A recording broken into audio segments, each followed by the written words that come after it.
Awadh Ojha ji, BBC में आपका स्वागत है जी। मेरा पहला सवाल है कि आप तो यूपीएससी के बच्चों को कोचिंग देते थे, अब आपकी गाड़ी ये राजनीति की पाठशाला की तरफ क्यों मुड़ गई? हर व्यक्ति के जीवन में फेस आता है, जैसे बड़े अच्छे अच्छे प्लेयर्स होते हैं, तो जब वो अपना खेलने का पारी पूरी करते हैं तो उसमें बहुत सारे लोग कोच बन जाते हैं। कई सारे प्लेयर्स रहे, फुटबॉल में रहे, क्रिकेट में रहे, ऐसे रहे। पिछले 25 साल से मैं कोचिंग की फील्ड में हूँ और मैंने स्टूडेंटों की समस्याएं देखी, शिक्षा की समस्या देखी। जो सबसे बड़ी चीज़ मैंने देखी कि हमारे जो बच्चे हैं तैयारी करने के लिए आते हैं, उनको पता ही नहीं है कि जीवन में एजुकेशन का रोल क्या है।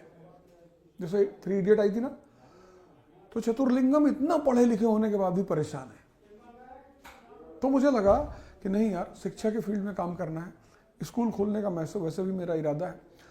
और सबसे ज़्यादा आप अपने उद्देश्य को अगर पूरा कर सकते हैं वो तब कर सकते हैं जब आप एक विचारधारा, एक पार्टी और सरकार में है। ये मेन उद्देश्य था राजनीति की तरफ आने का। तो आपकी विचारधारा क्या है? मेरी विचारधारा ये है कि हमारा समाज, रोमन्स, ग्रीक्स, चाइनीज, इजिप्शियंस, अगर हम इन सारे सिविलाइजेशन को पढ़ें तो हम एक ऐसे ऐसे नाम पाएंगे, जैसे हम नाम पाएंगे कन्फ्यूशियस, डायनोसियस। मतलब जिस वक्त अलेक्जेंडर ग्रीस से निकलता है उस वक्त वहाँ पे एक आदमी है डायनोसियस, वहाँ पे एक सूफी लेडी है डेल्फी, जर्मनी ने उसी के नाम पे सैटेलाइट लॉन्च की थी। तो मैंने देखा कि शिक्षा, मेरी विचारधारा का सारा सेंटर है शिक्षा। क्योंकि मेरा मानना ये है कि अगर एजुकेशन हम सही कर ले गए, मतलब अच्छी कर ले गए, तो बाकी किसी समस्या पे बहुत ज़्यादा विचार करने की जरूरत नहीं पड़ेगी।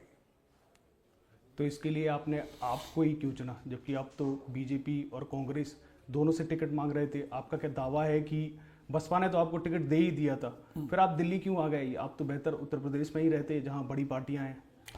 देखिए, आप डेमोक्रेसी में रहते हैं, डेमोक्रेसी को अच्छी तरह समझते हैं। एक होता है ना कि आपका चयन, आप चूज जब करते हैं, कोई आदमी आपको जब सम्मान दे रहा है, इज्जत दे रहा है, बुला रहा है, सहयोगी बना रहा है कि आप शिक्षा पे काम करेंगे जी, तो आप हमारे साथ सहयोगी बनिए हमारे। तो जब वो अपनी तरफ से कह रहा है आप हमारे सहयोगी बनिए, तो आप उधर नहीं आएंगे।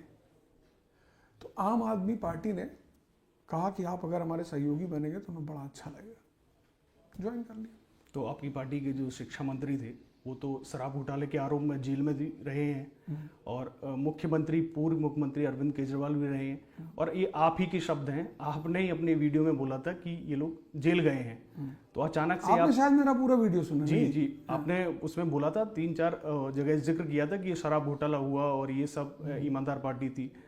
तो क्या आपका हृदय परिवर्तन हो गया है? मैंने कहा ना, आपने मेरा पूरा वीडियो नहीं सुना।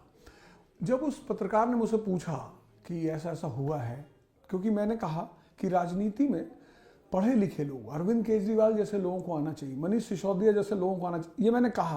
पूरी वीडियो पढ़ी तो उन्होंने तुरंत मुझसे क्रॉस क्वेश्चन किया कि अच्छा, पर ये लोग तो आरोप में अंदर गए। तो मैंने कहा आरोप सिद्ध हो गया? बोले नहीं। मैंने कहा सिद्ध हो जाएगा। फिर मैंने उनसे क्या कहा, आप उस लाइन पर ध्यान दीजिए। मैंने उनसे कहा कि जब भी जो जनता किसी का निर्माण करती है, जनता देख रही है ना, आपकी हैट्रिक होने जा रही है। वही जनता, पूरी दिल्ली में मैं घूम रहा हूं, हर आदमी कह रहा है भैया दिल्ली तो हम केजरीवाल को ही देंगे। क्यों देंगे?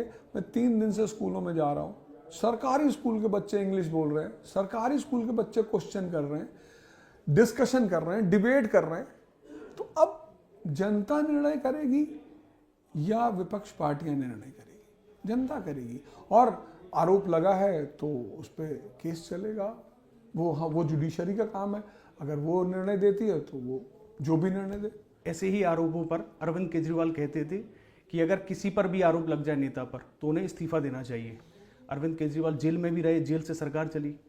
तो इस पर आप क्या करेंगे? जब वो वहां पर थे दूसरी तरफ, तब तो वो बोलते थे कि इस्तीफा देना चाहिए, और आज आप उस पार्टी को डिफेंड कर रहे हैं। आपने राम रावण युद्ध देखा और आपने महाभारत युद्ध भी देखा होगा। दोनों में फर्क है। दोनों में भगवान लड़ रहे हैं। एक तरफ भगवान राम लड़ रहे हैं और एक तरफ भगवान कृष्ण लड़ रहे हैं। लेकिन जहां भगवान कृष्ण लड़ रहे हैं यही जो बात आपने हमसे कही ना, यही बात अर्जुन ने भगवान कृष्ण से भी कही कि महाराज कर्ण का पहिया फंस गया है। अरे बोले समय समय, आप किसके साथ लड़ रहे हैं, आप किस परिस्थिति में रह रहे हैं। हमारी विचारधारा है कि हम ऐसा करेंगे, लेकिन कब, विचारधारा कब है। वही भगवान कृष्ण सुदामा को गले लगा ले रहे हैं, लेकिन शिखंडी को खड़ा करवा दे रहे हैं। तो हमारे निर्णय और हमारा सिद्धांत, जो भी व्यक्ति सिद्धांत पे चलेगा, सिर्फ प्योर सिद्धांत, व्यवहारिक नहीं होगा, फिर उसके लिए समस्याएं खड़ी हो जाएंगी। तो राम कौन है और कृष्ण कौन है और रावण कौन है? केजरीवाल जी के, रावण है ही नहीं, मैंने रावण की चर्चा ही नहीं की। अरविंद केजरीवाल जी आधुनिक भारत के श्री कृष्ण है, जिनको पता है कि इस महाभारत में निर्णय क्या लेना है और किस परिस्थिति में क्या करना है। और वही केजरीवाल जिन पर भ्रष्टाचार के आरोप लगे। आरोप से नेल्सन मंडेला, मैंने 2 दिन पहले जब मेरा इंडी टीवी पे शो चला था, मैंने 2 दिन पहले कहा कि नेल्सन मंडेला पे ब्रिटिश गवर्नमेंट ने सेडिशन के चार्ज लगाए। उसी नेल्सन मंडेला को यूरोपियन समुदाय ने नोबेल प्राइज दिया। अब बताओ आप क्या करोगे। आप इतिहास के टीचर हैं जी। और शायद ये आपको पता होगा कि नेल्सन मंडेला पर भ्रष्टाचार के आरोप नहीं लगे थे। सेडिशन के लगे ना।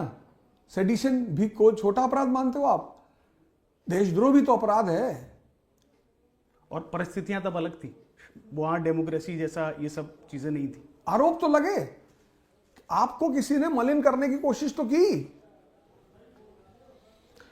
और जो आप मोदी और राहुल गांधी की तारीफ करते रहते थे जी, अब आप आम आदमी पार्टी में, क्या अब भी ये तारीफ जारी रखेंगे? देखिए, तारीफ करना एक अच्छे इंसान की निशानी है। हम क्यों, पता नहीं मुझे क्यों लगता है कि आज के लोग तारीफ करने को इतना बुरा क्यों मानते हैं। आपकी शादी हो गई मान लीजिए, तो फिर उसके बाद सारी दुनिया की जो स्त्रियां हैं, पुरुष हैं, वो आपके लिए बुरे हो गए। तारीफ एक पॉजिटिव माइंडसेट का काम है। हमारा राजनीति में, पॉलिटिक्स में, डेमोक्रेसी में किसी से दुश्मनी थोड़ी है। किसी को कोई अच्छा लगा, कोई बात अच्छी लगी, आप उसकी तारीफ करोगे। ब्रायन लारा ने जब दोबारा 400 रन मारा तो सचिन ने अप्रिशिएट किया। मतलब ऐसे तो क्रिकेट, ऐसे तो खेल है कि भाई आपने अपोजिशन के खिलाड़ी को, तो हम किस स्थिति में क्या बोलते हैं, तारीफ करना कोई बुरी चीज है भाई। कितने लोग हैं, शेन वॉर्न,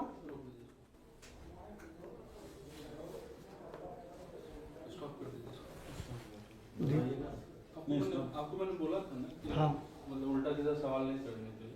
नहीं ये तो वेरी नॉर्मल। सर तो बोलेंगे, आप स्टॉप कर दें। नहीं एक बार हम सर से सवाल ही पूछ रहे हैं, इसमें ऐसा कुछ सर, इट्स वेरी नॉर्मल। हमने ऐसा कोई सर ऑब्जेक्शनेबल सवाल पूछा आपसे, मैं आपसे इतना पूछना चाहता हूँ। नहीं हम कैमरा वी विल करेंगे, लेकिन हम सर से पूछा, सर हमने कोई ऑब्जेक्शनल सवाल पूछा? ना भैया देखो, मैं बोलता हूँ जी, पार्टी लाइन डिसाइड करेगी। ये तो ये लोग डिसाइड करेंगे कि वो